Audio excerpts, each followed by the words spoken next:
Good day, everyone. Today, I'll be reporting about gene therapy using the 5 W's and 1 H.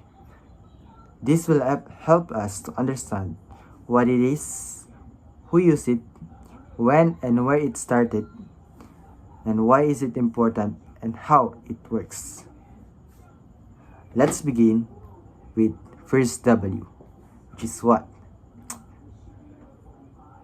What is gene therapy? Gene therapy is a medical technique that changes or replace faulty gene to treat or prevent diseases. Instead of just treating symptoms, it targets the root of illness, which is the defective gene. Second, who? Who is involved in gene therapy? In early idea, 1960s and 1970s, the concept of correcting defective gene was first proposed by scientists like Stanfield Roger, who suggested using virus to deliver genes. Scientists and doctors are the ones developing and applying it. Patients with genetic disorder like hemophilia or inherited blindness are the main beneficiaries. At the same time, regulatory bodies like the FDA and EMA make sure that gene therapy treatment are safe and effective. Third, when? When did gene therapy begin? The idea started in the 1970s. The first clinical trial happened in 1990s for a younger girl with severe combined immunodeficiency, also called as bubble boy disease. In 2017, the FDA approved the first official gene therapy drug, Luxturna, for treating inherited blindness. Next is where. Where did this happen? Gene therapy research started in the United States and Europe, but today it is being studied and applied all over the world in laboratories, hospitals, and universities. Fifth, why? Why do we need gene therapy? Because some genetic disease cannot be cured with traditional medicine. Gene therapy provides the long-term or even permanent solution by fixing the gene itself rather than just managing symptoms. Sixth and last, how? How does gene therapy work? Scientists use vectors, often modified viruses, to deliver healthy genes into the patient's cells. Newer technology like CRISPR-Cas9 can also directly edit the DNA. This can be done inside the body, called in vivo, or outside the body, called ex vivo, where cells are treated in a lab and then returned to the patient. That's all. Thank you. Assalamualaikum warahmatullahi taala wabarakatuh. I am Datif Aisin Suwat. Um, Now we are discussed about the understanding gene therapy.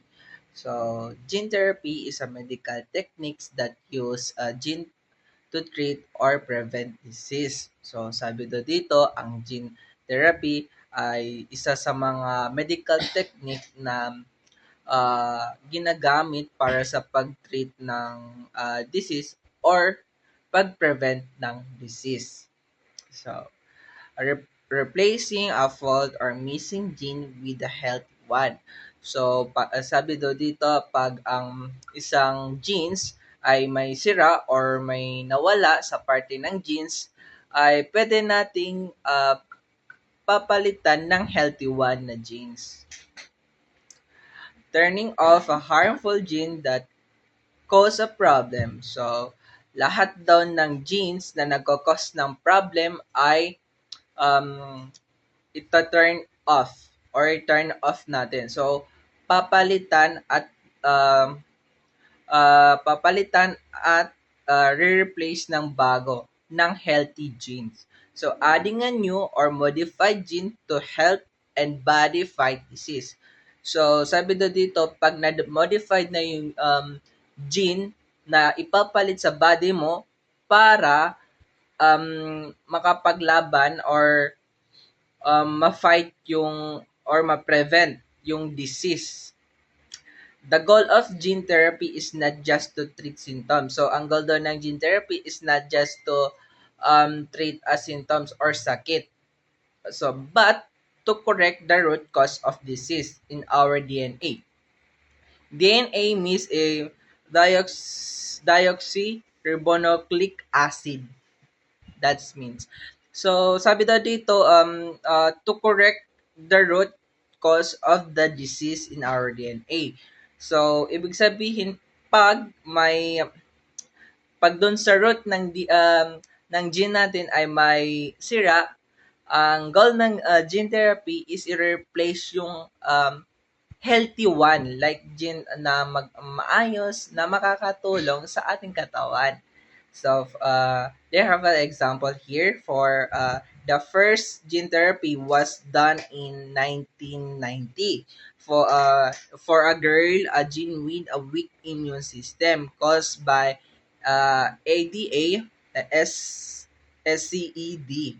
Uh, ibig sabihin namin ito is severe combined immunodeficiency caused by adenosine determinants deficiency. So, during the 1990, ito yung first gene therapy na ang pasyente na isang babae. So, sabi daw ng doctor, inserted a healthy gene into her white cell blood or white blood cell, and this helped her immune system work properly. So, during 1990, yung patient nila na girl, yung doctor niya, may inserted daw siya na about dun sa healthy niya, sa gene niya. So, uh, dun sa white blood cell niya, uh, lum, um, para mapadalo yung flow ng immune system niya, ginamitan niya ng gene therapy. Inayos niya. So, ano yung kulang or ano yung weak point niya, yun ang binigyan niya ng support. So, para yung, for example, yung blood na lumalabas sa girls. So, para maganda yung pagdaloy ng dugo para mag-work ng proper for then and ito lang po and thank you. Salamat. Assalamu alaikum and good day everyone. Today I will be discussing the implications of gene therapy, its benefits, its challenges, and why it matters for the future of medicine. So, first, gene therapy is a breakthrough breakthrough technology that works by fixing or replacing faulty genes inside our cells. Instead of treating symptoms, it targets the root cause of genetic diseases. So this makes it one of the most promising advancement in modern healthcare.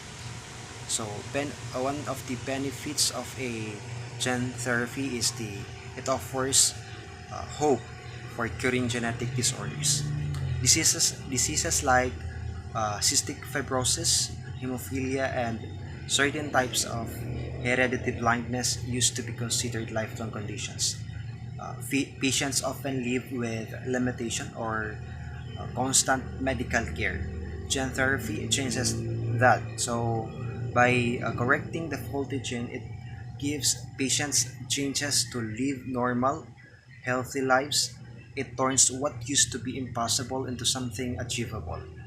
Another one is it reduces the need for lifelong treatment.